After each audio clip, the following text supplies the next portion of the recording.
Good morning, students. In previous video we learned about the motion of connected bodies and that particular cases in that particular topic we learned two cases: vertical motion, horizontal motion. So another topic, concurrent forces and Lam's theorem. In previous class we learned concurrent forces. Concurrent forces said to be concurrent. அதை எப்படி வந்து நம்ம concurrent force அப்படின்னு நம்ம சொல்லுவோம் அப்படின்னு சொன்னால், a collection of forces is said to be concurrent if the lines of force act at common point. ஒரு காமன் பாயிண்ட்ல எல்லா ஃபோர்ஸும் ஆக்ட் ஆச்சு அப்படின்னு சொன்னால் அதை வந்து நம்ம கன்கரண்ட் ஃபோர்ஸஸ் அப்படின்னு சொல்லுவோம். அது மட்டும் இல்லாமல் concurrent forces, all the concurrent forces are need not be in the same plane. ஒரே பிளேன்ல இருக்கணும்ன்ற அவசியம் இல்லை. ஓகேங்களா? if they are in the same plane, in case if they are in the same plane, they are called as concurrent forces and coplanar forces. ஓகேங்களா? concurrent forces னு சொல்லுவோம், same டைம்ல வந்து coplanar forces னு சொல்லுவோம்னு சொல்லி லாஸ்ட் வீடியோல நம்ம பார்த்தோம். ஓகேங்களா? so today we are going to discuss about the Lam's theorem. so Lam's theorem means வந்து, if a system of three concurrent and coplanar forces is in equilibrium. so இப்ப concurrent forceுமே எடுத்துக்கிறோம், அதே சமயத்துல coplanar forces. what is the meaning of coplanar forces? coplanar means all the forces are lying in the same plane. ஓகேங்களா? So இப்போ அது எல்லாமே இருக்கு, ஒரே பிளேன்லேயே இருக்கு, அது கன்கரண்டாகவும் இருக்கு, கோப்ளானராகவும் அட் த சேம் டைம் ஈக்குலிபிரியமாகவும் இருக்கு. ஓகேங்களா? தென் த Lam's theorem states that the magnitude of each force of the system is proportional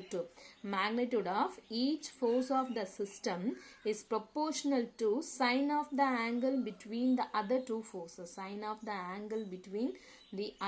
two forces. The constant of proportionality is same for all three forces.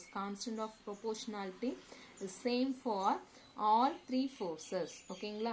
So இப்போ ஒரு force எடுத்துக்கிறோம் அப்படின்னா அதனுடைய magnitude இப்போ F1 அப்படிங்கிற ஒரு ஃபோர்ஸ் எடுத்துக்கிறோம்.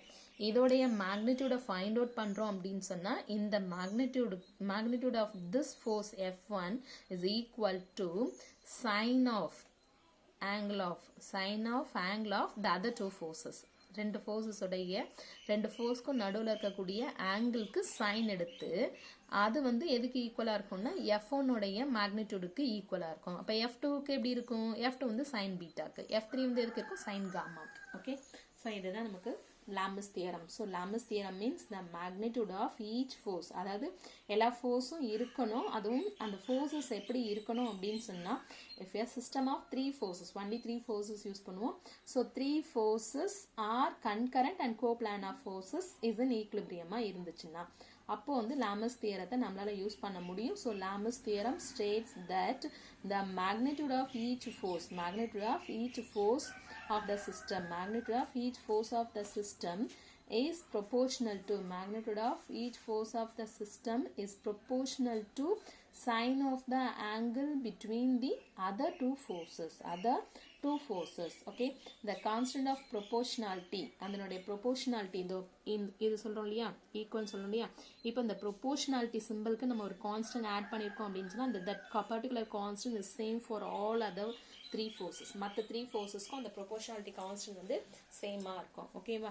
So இப்போ நம்ம த்ரீ ஃபோர்ஸஸை கன்சிடர் பண்ணிக்கிறோம். Let us consider three கோப்ளானார் and concurrent forces F1, F2 and F3 which act at a common point if the point is at equilibrium. then according to Lam's theorem நம்ம இங்க use பண்றோம். அப்படி use பண்ணும்போது என்ன ஆகும் அப்படின்னா, F1 is directly proportional to sin alpha. F2 is directly proportional to sin beta. F3 is directly proportional to sin gamma. Therefore F1 divided by sin alpha equal to F2 divided by sin beta. That means வந்து magnitude of F1 divided by sin alpha equal to magnitude of F2 divided by sin beta equal to magnitude of F3 divided by sin gamma.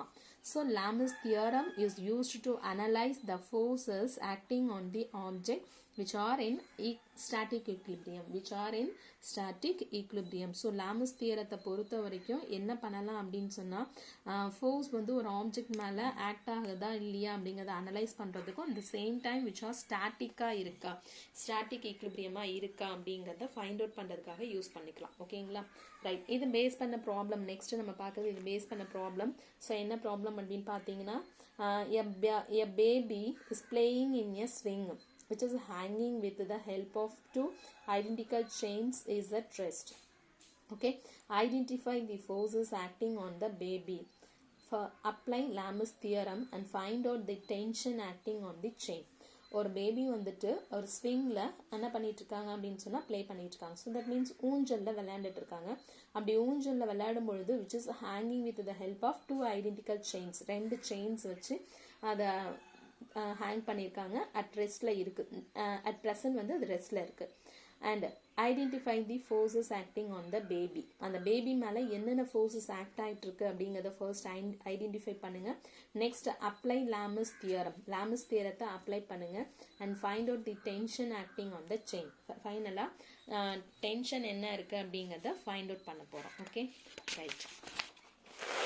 Solution என்னன்னு பார்த்தோம் அப்படின்னா, இது ஒரு baby மேலே வந்துட்டு இப்போது so ring support, rigid support, இது rigid support means வாலாக இருக்கலாம். ஸோ ரிஜிட் சப்போர்ட் அப்படி இல்லைன்னா ஒரு ராடாக கூட இருக்கலாம். ஸோ ரிஜிட் சப்போர்ட், ரெண்டு செயின் இருக்குது. இப்போது ஸ்விங் பண்ணிகிட்டு இருக்காங்க பேபி. ஸோ இதை வந்து நம்ம ஒரு ஃப்ரீ பாடி டயக்ராம் மாதிரி நம்ம ட்ரா பண்ணுறோம் அப்படின்னு சொன்னால் ரிஜிட் சப்போர்ட்டு. ஸோ இந்த செயின் வழியாக, ஸோ ரெண்டு செயின் இருக்குது, அந்த ரெண்டு செயின் வழியாக ரெண்டு டென்ஷன் ஆக்ட் ஆகிட்டு இருக்கோம். ஸோ அதை வந்து இங்கே ரெண்டு டென்ஷன் போட்டோம். அண்ட் தென் பாடி, அதாவது பேபியை வந்து ஒரு பாயிண்ட்டாக கன்சிடர் பண்ணி போட்டிருக்கோம். அது பேபி மேலே ஆக்ட் ஆகக்கூடிய ஃபோர்ஸ் வந்து கிராவிடேஷனல் ஃபோர்ஸ் ஆக்ட் ஆகும். That gravitational force act in the downward direction. ஓகேங்களா? So the baby and the chains are modeled as a particle hung by two strings as shown in a figure. There are three forces acting on the baby. So இது ஒரு force, tension ஒரு force, another tension and then gravitational force. So three forces act ஆயிட்டு இருக்கு. So இப்போ நம்ம இங்கே Lami's தியரத்தை நம்மளால யூஸ் பண்ண முடியும். So there are three forces acting on the baby. ஓகேங்களா? ஸோ என்னென்ன ஆக்ட் ஆகுது அப்படின்னு சொன்னால், downward gravitational force acting along the negative y direction and tension along the two strings, ரெண்டு ஸ்ட்ரிங்ஸ் வழியாக ரெண்டு ஃபோர்ஸ் ஆக்ட் ஆகிட்டு இருக்கு. ஓகேங்களா?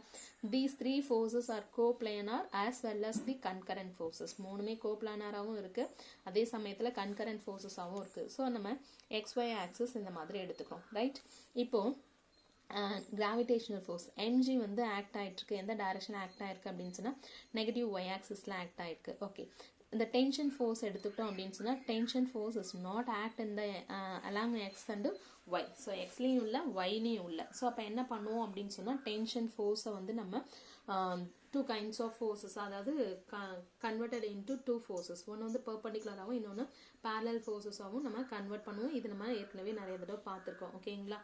ரைட், அப்போது இந்த டென்ஷன் ஃபோர்ஸை நம்ம வந்து கன்வெர்ட் பண்ணுறோம் அப்படின்னு சொல்லும்போது என்ன ஆகும் அப்படின்னு சொன்னால் பெர்பெண்டிகுலர் ஒன்று, பேரலல் ஒன்று எடுப்போம். So 2 cos θ. ஸோ இங்கே வந்து என்ன ஆகும், t cos θ, இங்கே t sin θ, இது t cos θன்னு கிடைக்கும். ஓகேவா? இந்த டென்ஷன் ஃபோர்ஸை இப்படி டிவைட் பண்ணிட்டீங்க. அதே மாதிரி இந்த டென்ஷன் ஃபோர்ஸை டிவைட் பண்ணுறோம். So divided into 2 parallel component. ஒன்று வந்து பேரலாக இருக்கும், இன்னொன்று பெர்பெண்டிகுலர் அப்படின்னு சொல்லிட்டு ரெண்டு காம்போனன்ட் இப்போ எடுத்திருக்கோம். ஸோ அந்த ரெண்டு காம்போனண்ட்டில் ஒரு சைடு வந்து t sin θ, அதாவது parallel t sin θ, perpendicular t cos θ நம்ம இப்போ எடுக்கிறோம் அப்படின்னா இங்கே வந்து 2t cos θல t cos θன்னு கிடைக்கும். ஸோ இதுக்கு ஒரு t cos θ, இதுக்கு ஒரு t cos θ, ரெண்டையும் சேர்க்கும் பொழுது தான் 2t cos θன்னு இங்கே மாறும். ஓகேவா? ரைட், இப்போ நமக்கு வந்து 3 ஃபோர்ஸஸ் இருந்துச்சு. இந்த 3 ஃபோர்ஸஸை பேஸ் பண்ணி நம்ம இப்போ என்ன பண்ண போகிறோம் அப்படின்னு சொன்னால் லாமஸ் தியரத்தை இங்கே யூஸ் பண்ண போகிறோம். By using Lami's theorem first வந்து டீக்காக எழுதுவோம். டி டிவைடட் பை, இங்கே என்ன வேணும் அப்படின்னு சொன்னால் இதுக்கு ரெண்டு ஃபோர்ஸஸ்க்கும் நடுவில் இருக்கிறது. ஸோ இதுக்கும் நடுவில் இருக்கிறத நம்ம ஃபைண்ட் அவுட் பண்ணணும். ஓகேங்களா? அப்படி ஃபைண்ட் அவுட் பண்ணும்போது இது டைரக்டாக எடுத்தோம் அப்படின்னு சொன்னால் இதனுடைய ஆங்கிள் நமக்கு தெரியாது. அப்போது T divided by sin of, இது வந்து ஸ்ட்ரைட் லைன். ஸோ அப்போ ஸ்ட்ரைட் லைனில் இது தீட்டா, இதோட இது தெரியாது. So sin 180 minus theta, sin 180 minus theta. So இது கண்டுபிடிச்சலாம். அடுத்தது இந்த டீக்கு கண்டுபிடிக்கிறோம் அப்படின்போது டி டிவைடட் பை, அகெயின் மறுபடியும் நம்ம கண்டுபிடிக்கும் பொழுது sin 180. ஸோ இது பெர்பெண்டிகுலர் லைன் அப்படின்போது 180. அப்போ இந்த ஆங்கிள் நமக்கு தெரியாது, கண்டுபிடிக்கும் அப்படின்னா T divided by sin 180 minus theta கண்டுபிடிச்சோன்னா இந்த ஆங்கிள் கண்டுபிடிக்க முடியும். இதனுடைய ஆங்கிள் 180, இதில் தீட்டாவை மைனஸ் பண்ணிட்டோம்னா இந்த ஆங்கிளை நம்மளால ஃபைண்ட் அவுட் பண்ண முடியும். ஸோ இதனோட டோட்டல் ஆங்கிள் 180. ஸ்ட்ரைட் லைனோட ஆங்கிள் நமக்கு தெரியும் 180 டிகிரின்னு சொல்லிட்டு. அதில் வந்து இது மட்டும் நீங்கள் தெரியும் நமக்கு தீட்டான்னு. அப்போ இது தெரியாதுன்னா என்ன செய்வோம், 180 மைனஸ் தீட்டா போட்டால் இந்த ஆங்கிள் வேல்யூ தெரிஞ்சிடும். ஓகேவா? ஸோ நெக்ஸ்ட் இந்த டீக்கும் கண்டுபிடிச்சாச்சு, இந்த டீக்கும் கண்டுபிடிச்சாச்சு. இப்போ gravitational force. So gravitational force mg divided by இது ஒரு தீட்டா, இது ஒரு theta. So mg divided by sin 2 theta. mg divided by sin 2 theta. ஓகேங்களா? Since sin 180 minus theta is equal to sin theta, sin 2 theta is equal to 2 sin theta cos theta. This is the formula. So sin 180 minus theta is equal to sin theta and sin 2 theta is equal to 2 sin theta cos theta. 2 sin theta cos theta. So from this இது ரெண்டுமே t sin theta divided by t sin theta மாறிடும். So t sin theta is equal to mg divided by 2 sin theta cos theta. mg divided by 2 sin theta cos theta. So sin theta cancel ஆயிடுச்சு. அப்போ என்னாகும், t is equal to mg divided by 2 cos theta. From this tension and each string is t is equal to mg by 2 cos theta. t is equal to mg by 2 cos theta. When theta is equal to 0 degree, the strings are vertical and the tension on each string is t is equal to mg by 2. So இப்போ வந்து theta வந்து 0 degree நம்ம இங்க substitute பண்றோம் அப்படின்னா cos 0 1, cos 0 1. So அப்போ t is equal to mg by 2. So 0 degree angle இருக்கு stringsல அப்படின்னு பார்த்தோம்னா strings வந்து vertical இருக்கும். அப்போ tension வந்து ஒவ்வொரு string மேலேயும் எவ்வளோ ஆக்ட் ஆகும் அப்படின்னு சொன்னா mg by 2ன்ற டென்ஷன் வந்து ஆக்ட் ஆகிட்டு இருக்கோம். ஓகேங்களா? So this is the law of conservation and அது பேஸ் பண்ண ப்ராப்ளம். ஸோ இது ரெண்டுமே எழுதி சப்மிட் பண்ணிடுங்க. Thank you students.